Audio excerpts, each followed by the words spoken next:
Hi, I'm Marty Levinson, and welcome to the Northtown News Magazine.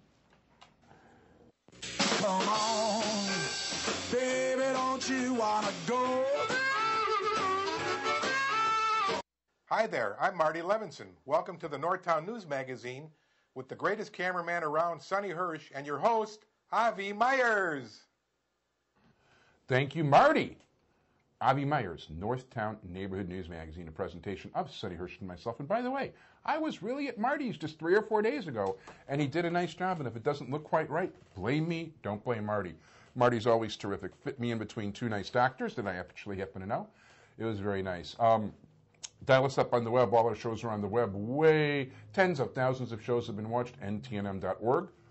Excuse me, Sonny is the chairman of the District Advisory Committee of the 24th District. He's really big on CAPS. He does their website, caps24.org. It's not, you know, I had a graffiti problem on Thursday night. I filled out the form at caps24.org. It went right to the right people. And on Monday, that graffiti was gone. There's lots of nice features there. You'll find out where all the meetings are in the 24th District. That's Rogers Park, West Rogers Park, and Edgewater. And for the rest of the city, call 311, the Illinois State Crime Commission. We thank you so much. I don't even want to joke about this. It was really nice. Sheriff Tom Dart, who is one of my favorite people I have a lot of favorite people in politics, because you know what? People can joke all they want about the corruption in Illinois, and it's there. No question about it. But there are some really, really fine people. And Tom Dart is one of those people. And anyway, he made the mistake. Well, he nominated this show for the Community Outreach Award for 2009, and we actually won, and we're really grateful. And yeah, June 24th out in Lake Villa, I've actually got to rent a tuxedo. Haven't worn one since my senior prom. I got to bring a guest. So ladies, you like what you see? Send me a resume, a recent picture. We'll go from there. And in any event, though, you know what?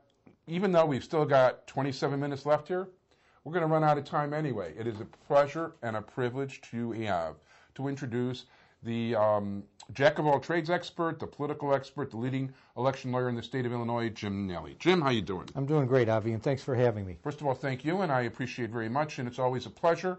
And now, first off, yes, with the tuxedo, yeah. I'm imagining back senior prom time. Okay. Is this tuxedo for this one? Are you going with the powder blue and the ruffled shirt, or? You know, I haven't even given it any thought. You know, that's coming back. Okay, that well, look is coming back. I have to give it some thought then. I was figuring I was actually going to call Tom Dart because he goes every year.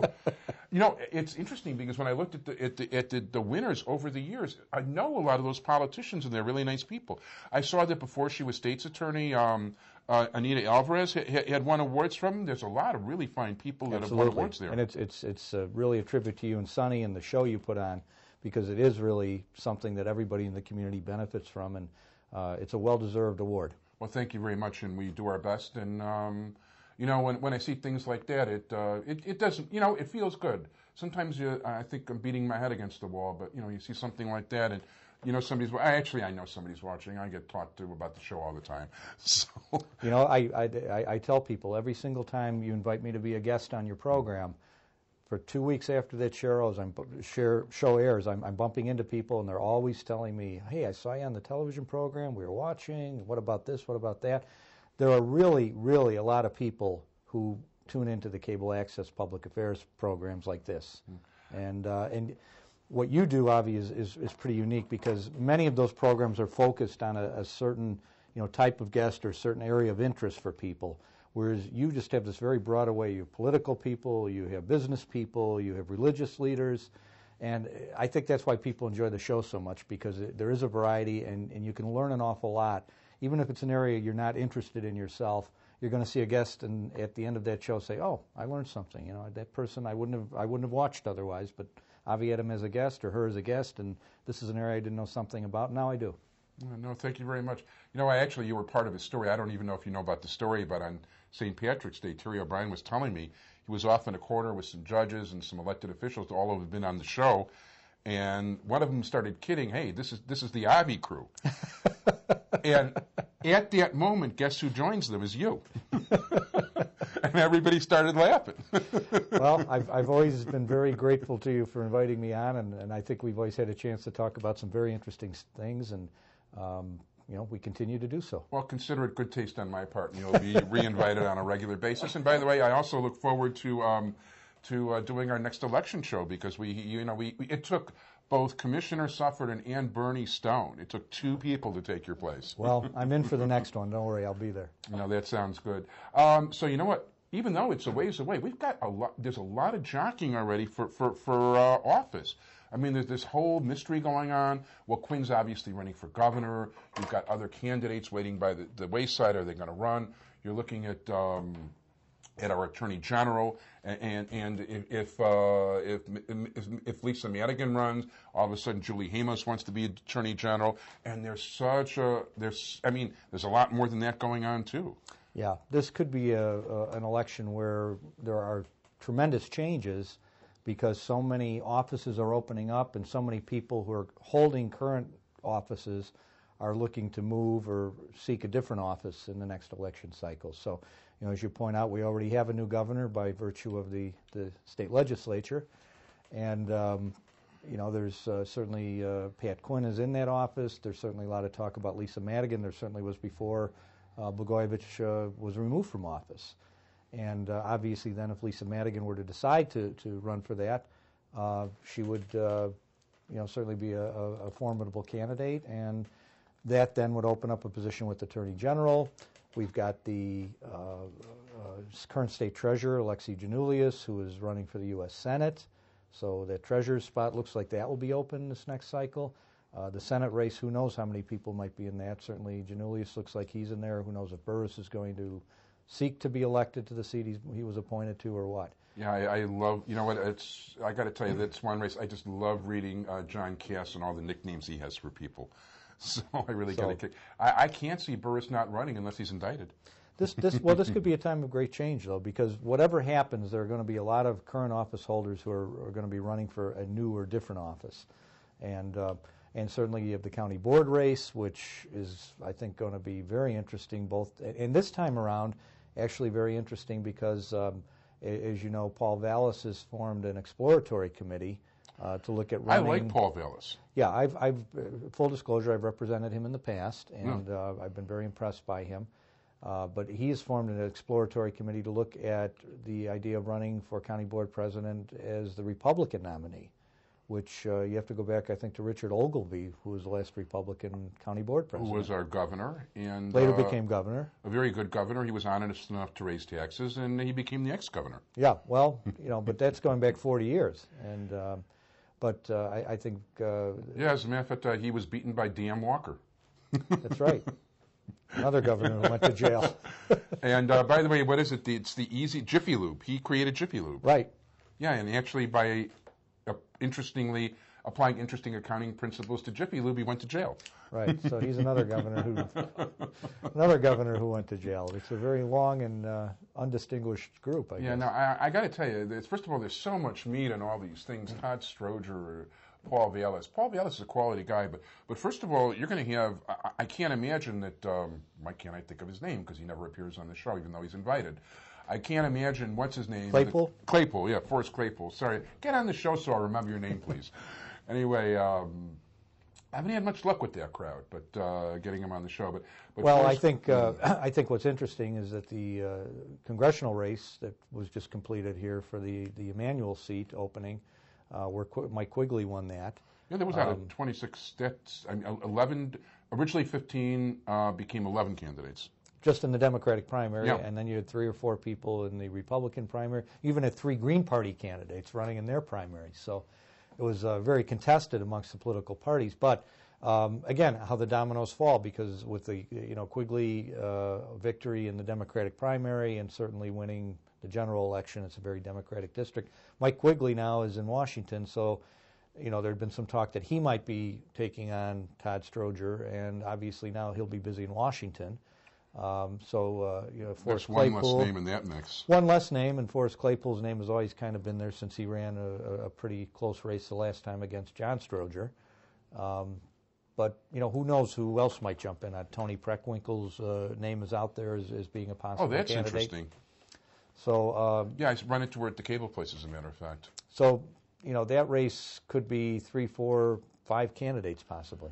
Yeah, now Stroger's. By the way, recently Stroger's been up here.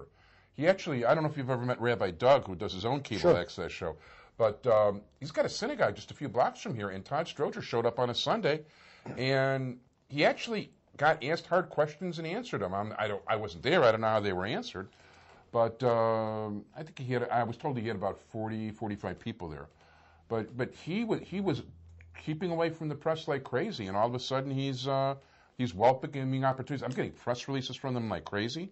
Well, obviously the election is coming up.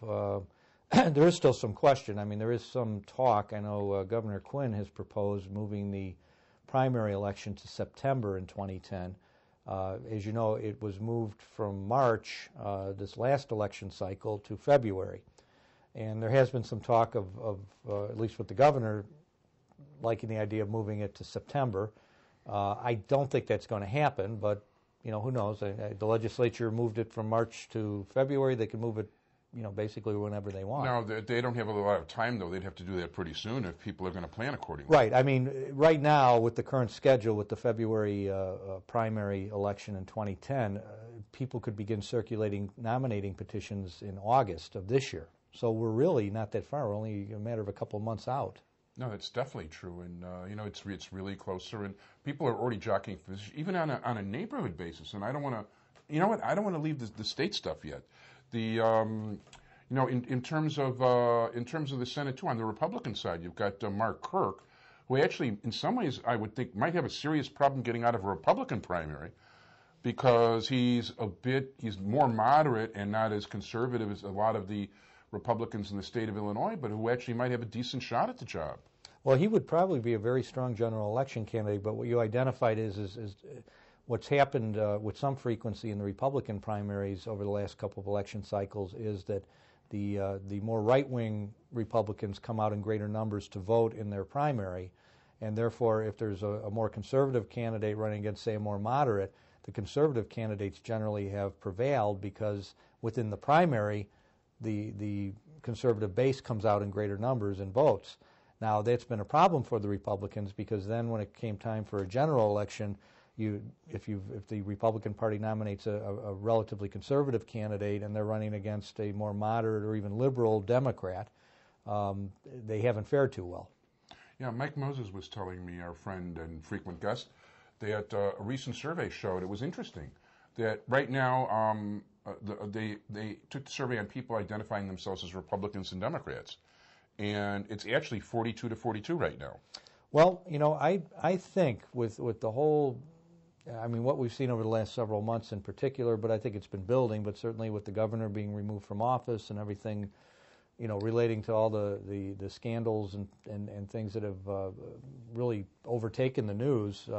After Barack Obama's election, there was this kind of period of good feeling and everything was positive, and then the Blagojevich story hit and boom, all that dissipated. Yeah, a lot of it dissipated, although I still think that, you know what, first of all, I'm waiting 100 days before I'm not giving any criticism toward Barack. Everybody deserves 100 days. So I'm not saying, but you know what, he does make people feel good, and there's no question. One thing you have to say is that there's more money coming into Illinois. He is taking good care of the state so far in terms of trying to bring projects and worthwhile projects. Well, the whole stimulus package nationwide, the whole idea is to get to these infrastructure projects and stimulate the economy. And look, just drive the streets with the potholes and the viaducts that are falling down. Oh, you know what? You were last week. We had Bernie Stone on the show, and as a matter of fact, he told me not every ward is getting this, but there's quite a bit of money coming. I forgot how many millions of dollars he said are going to be coming toward fixing streets. But he was saying that we're fortunate enough in this area right here to be the beneficiary of the stimulus package. And they're going to be repaving California between Pratt and Devon. And most importantly, because it's actually the state, but the state has so little money and have fallen so far behind under Blagojevich, that they're going to be redoing the war zone known as Lincoln Avenue in this neighborhood. Well, and it needs it. The land of hubcaps.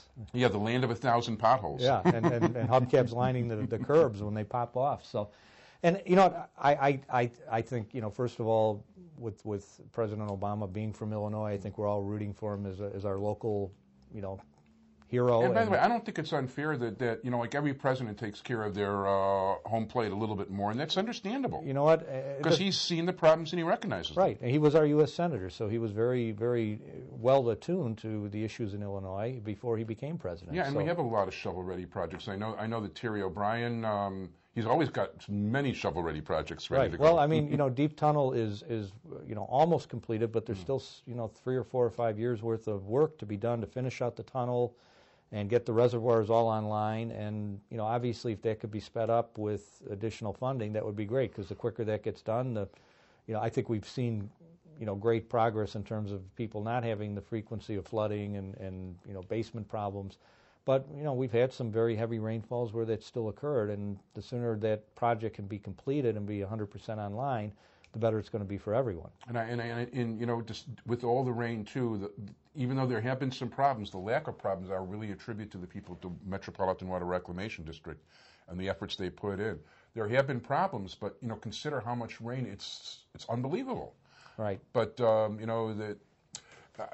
of the things I really wanted to see on a different subject that actually was approved under the Bush administration, then he decided not to do when his home state didn't get the project, and that didn't happen under the stimulus package so far, that I really think is an important thing for the nation, is the new technology for mining coal. Yes. Where they're talking about, and that's a project that would take place in Illinois, and they're talking about basically sending the pollution into the ground and containing it there. The problem with Illinois coal, it's the soft bituminous coal, and that gives off a lot more soot and particulates, coming out of the smokestack. The harder anthracite coal burns a lot cleaner. Yeah, that's out west. Yeah, out west and some of the eastern coal, the Pennsylvania region, stuff like that.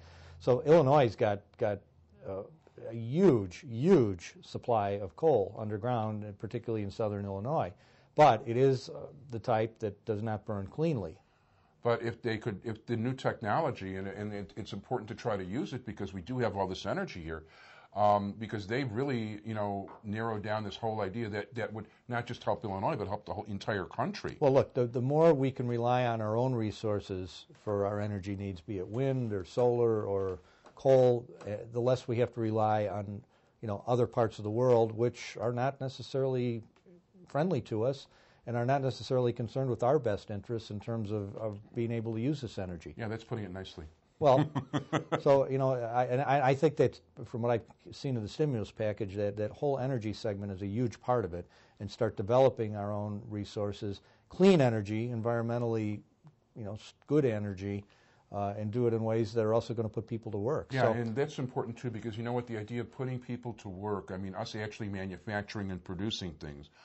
We can't all be agents and, you can't have all these PR jobs and put all the real production work in other countries. You got to have some of it over here in America. Well, there's been a lot of talk about the bailout of the auto companies, but you have to keep in mind, besides GM and Chrysler, there is just this whole system of suppliers who supply all the parts. And if GM and Chrysler were to go under, you've got all these car suppliers who supply the components that go into these vehicles, and they'd be out of business. Yeah, and good luck then getting replacement parts for the cars that you have now.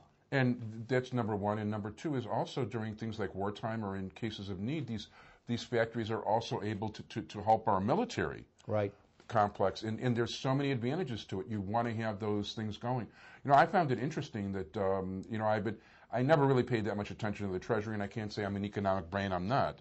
But when I see a guy like Timothy Geithner talking about how you can't throw enough money at the problem, I find that interesting, and I'm not disrespectful of that idea. He very well could be right. I don't pretend to be an economist, but he's certainly somebody I respect, but I don't really consider a partisan. Well, you know what? Keep in mind, it took us a good bit of time to dig this hole and get to the point where we're at. So I think we deserve to give the new president a little bit of slack in terms of getting his program up and running. Oh, I agree 100%, and I know people are going to get mad at me, but you know what? When I look at things, a president always deserves, the fact is the people elected him so overwhelmingly. If anything, the people I'm maddest at right now are Senators Reid and the Speaker of the House, Pelosi? Yeah, because he's the one that got elected. And you know what? He got elected by a substantial enough margin. Enough American people believed in him that he should have a full chance to try what he believes is correct. People voted for change, there's no question. They did not want the status quo to continue, with good reason. And you know what? It's nice to have a smart, articulate president. We haven't had that for a long time. Yeah, I'm not used to that. That I got to say. That I got to say. Somebody I'm not actually used to that gets at up all. there and can put sentences together, and when the sentences come out, they actually mean something. Yeah. Once again, I'm not necessarily endorsing his policy, but the fact of the matter is you can definitely tell, too, he cares. And I don't think any money's going into his pocket. He's not that kind of guy. No, I think he has a genuine desire to do well, and I really hope it's in our best interest for him to do well. Right. It just is. I mean, you know, it's in the country's best interest, Yeah. and whatever your political beliefs are, you know, that's the bottom line. We're all in this together. Yeah, one of the things I learned a long time ago is you can't go the ideological route. Every time, you know, for people to say like, well, this doesn't align with our philosophy, or this, you know, it doesn't work like that. You know, it's a big world out there, and there's a lot of different viewpoints, and even if it isn't your viewpoint, you should be willing to listen to it. Yeah. And sometimes you'll change then because it will make some sense. You know, I think getting to this idea of change, I think it's going to be very interesting to get back to the local election scene in Illinois in 2010. Yes, please. It will be very interesting to see if that same wave of change is going to sweep us here.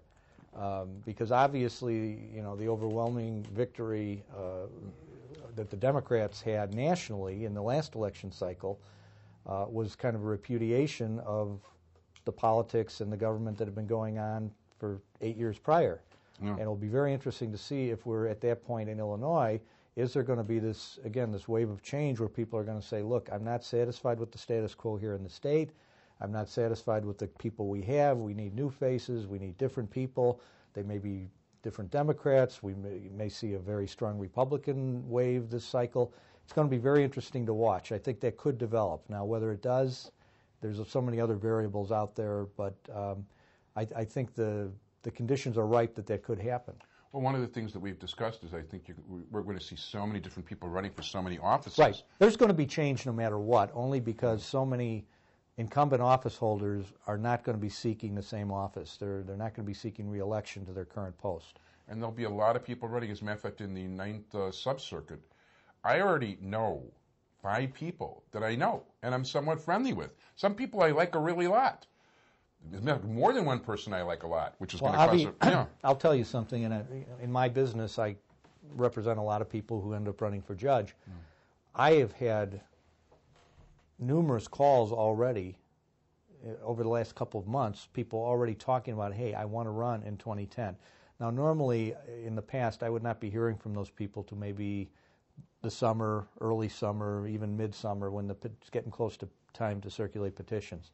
But people seem to be much more attuned to the idea of running and getting out of the gate early. And frankly, it's probably a function of the economy. There are a lot of attorneys out there who are seeing their practices, contracting, and they're probably saying, you know what, that judge job looks pretty good. Yeah, I've been approached too. I mean, for Jewish Chicago, to be quite honest, I'm not going to say who, but I've already sold the back cover for the election issue for January. I think you're going to see a record number of candidates for all offices, and that will include judicial offices in sub-circuits, countywide. I think there's the judicial offices are going to be no different than the other offices. You're going to see a lot of people running for public office in general in the next election cycle. Yeah, I know for Alderman here, everybody, like you and I and Mike Moses have taught, 10, 12 people could easily be running for Alderman. Yeah, but this is a cycle even before that. That won't be till right. 2011. No, that's true. We're going to have statewide offices. We're going to have countywide offices, important positions like senator, like county board president. There'll be a number of judicial vacancies being contested, and I think this ballot's going to be an awfully long ballot. People really have to do their homework. No, it really is, and you know what? That's good, and I hope people get more interested. One of the things, too, is that each person who runs is going to have a certain core group, so maybe more people will vote in general. With the congressional election with Quigley, where you had 11 different Democrats, that was such a hard race to handicap. I'll give Mike Moses credit because he actually called it right. Right. Well, you have to give Mike Quigley a lot of credit because I think he ran a very good field operation. The key to winning a race like that was identifying the people who were supporting you and making sure they voted. And he obviously did a good job of that. Yeah, you know what? One of the things, by the way, speaking of planning and all the rest of it early, there's certain people I really want to get on the show, Mike Quigley included. I want to get Mark Kirk on the show. And I've already taken a look at the U.S. congressional calendar to see when they're not going to be meeting and when we're filming, and figure out already now when we're going to be filming over the summer that I can invite congressional people enough in advance that worst comes to worst, they'll just cancel last minute and I'll have to dig up somebody. Well, I've had a very busy election cycle pass with all the municipal elections that just that's concluded. right. There was a tremendous number of elections. There were record numbers of and by the way, I want to cases. thank Bob Seidenberg, the state editor of the Evanston Review, for giving us a full rundown on the Evanston municipal elections. And the municipal elections were very hotly contested. So I'm just seeing a lot more interest all the way.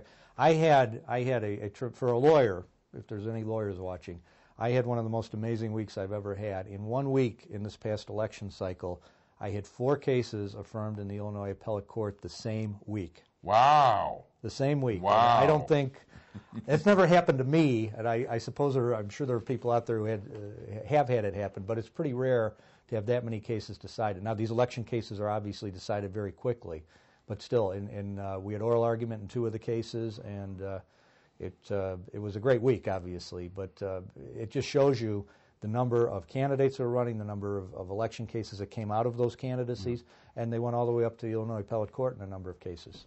That's great. Where does the Appellate Court meet? The First District Court is right down in downtown Chicago. Oh, okay. So you don't have to travel out to... No. Well, because I know you've had cases out in interesting areas. Oh, yeah. Yeah, there are 5 districts of the Appellate Court, but fortunately Cook County is its own district, so that's in downtown Chicago. That makes it a lot easier. Yeah, I like that commute a lot better. That's for sure. Let me ask you, nobody mentioned Secretary of State. Jesse White's one of my favorite people. Is anybody going to run against him? I have not heard any names at this point, and he's obviously very popular, so I think anybody who would be thinking about that would be thinking long and hard. Yeah, and even though you mentioned it before, just refresh my memory, if Giannoulias makes that move for Senate, and it looks like for sure he's running for Senate. Yeah, I think that's a given. Yeah, who runs for, so who's going to run for treasurer? That's a good question. I've heard Robin Kelly, who's a former state rep who recently became Giannoulias' chief of staff. I've heard her name put out there that she might be running. But I think any open seat where there isn't an incumbent running, I think you're going to see a number of candidates. One of the ways I can tell when somebody's going to run for office is all of a sudden I get flooded with press releases. Yeah, well, so watch those. That would be a good gauge. Keep track of the numbers on those, and we'll have a pretty good idea. Well, I'm getting a lot more from Julie Hamos. And Julie, I can hardly wait for you to come on the show. You went on the show years ago. Giannoulias has actually sent people here to talk about programs and called. I'm getting 1 million press releases from Todd Stroger, by the way. Yeah, Avi, you're going to have no shortage of guests. No, that sounds good, and I always like the political variety of guests. I'm gonna do the neighborhood types for a little bit longer. So if you represent a neighborhood organization and you're watching the show right now, you have a limited amount of time to please come on the show. We'll be happy to put you on and tell everybody about your organization. But you can't talk about money, and you've got to be a nonprofit. Those are the rules. Okay, follow the rules. So no, we try our best to follow the rules. So words. We've got 1 minute for words of wisdom. Well, keep watching.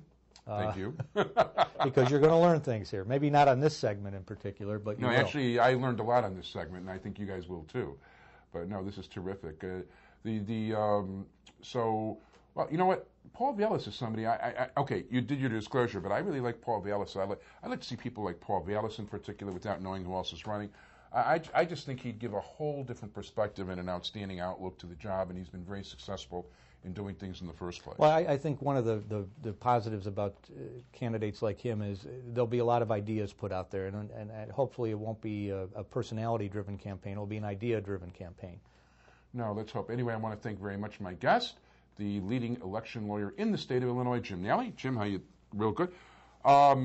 Thank you. Your people want to contact Jim. It's 312-422-5560. I want to thank my entire Tata crew, Sonny Hersh.